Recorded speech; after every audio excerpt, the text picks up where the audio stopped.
Lords and ladies, it goes without saying that this video will contain massive spoilers, specifically spoilers containing the very end, the tippy tip of the end of the game Dragon Age: The Veilguard. If you are averse to spoilers and averse to finding out about this, then I suggest that you turn back now. So, if you're averse to spoilers, turn back now. Okay, for those of you who have remained, I'm going to be talking about this absolutely goofy, stupid, and ridiculous ending credit scene, which is sort of a secret ending. You have to do certain things in the game to get it. But it implies a whole lot, and a whole lot of stupid, to be perfectly honest. And it seems to run in synchronicity with basically the entirety of the bad writing in the game thus far that I've experienced. But in a nutshell, if you beat the game and you take care of certain hidden quests in the game, at the very end of the game, after everything is over, you will get a post-credit scene. And I recommend that you check the scene out if you're interested. You can just Google it or go on YouTube and look for Dragon Age: The Veilguard secret ending. And what this scene depicts is basically a series of personages and events from previous games from Dragon Age history with some creepy voices in the background. And we'll go into it more in a bit. But basically the implication of these scenes is that some of the most important historical events and personal events in previous Dragon Age games and in history have been manipulated from the outside, effectively by the Illuminati. Now these guys are called the Executors, and they're, as I said, basically the equivalent of Dragon Age Illuminati. Absolutely moronic idea for a variety of reasons we'll talk about.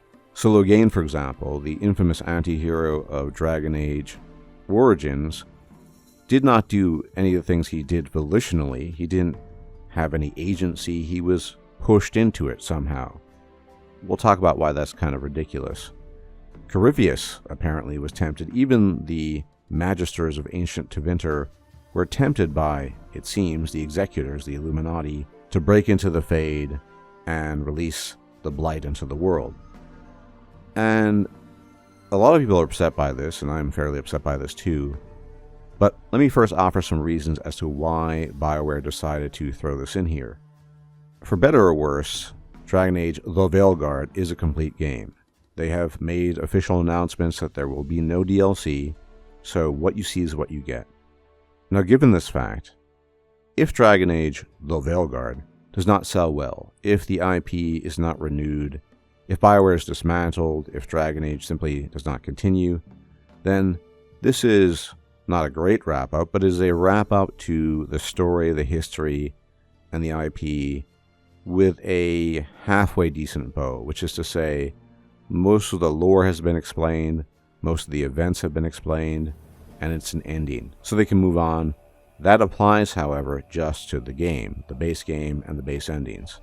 Let's say, though, through some miracle, that Dragon Age: The Veilguard sells really well and Android Wilson is really happy.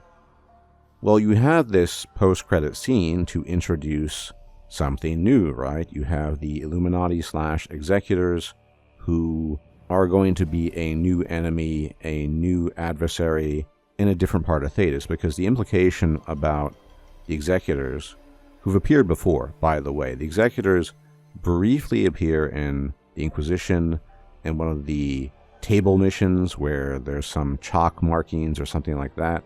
And they also appear in the book Tevinter Nights. There's one of them, in fact, and Solas kills him.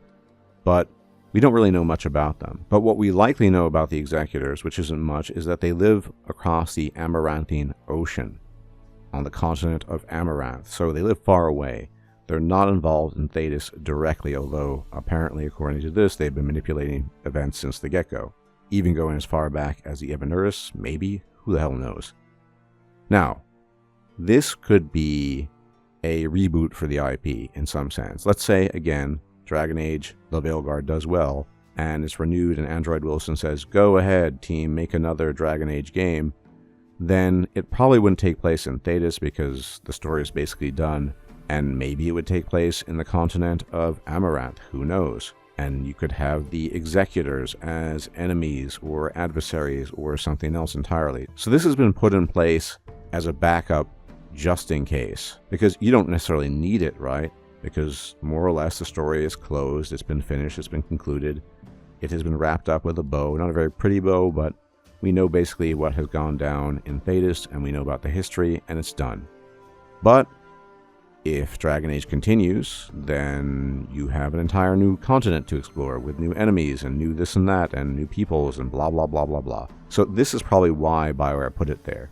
But understandably, a lot of people are upset by this because it kind of invalidates a lot of the history.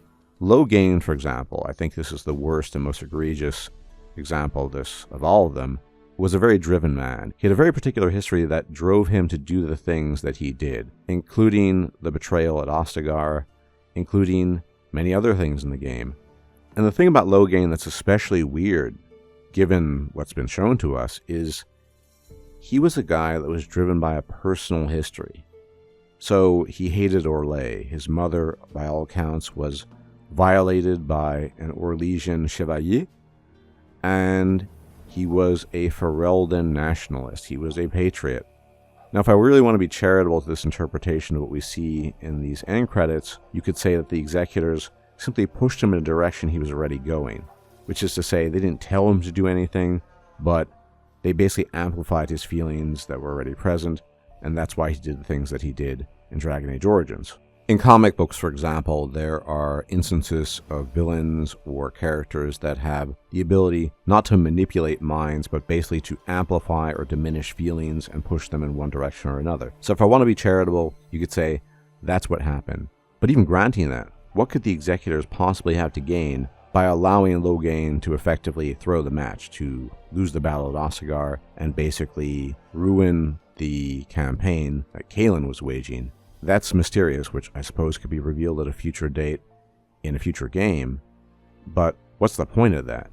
Are they trying to promote the Blight? Maybe? It's very weird.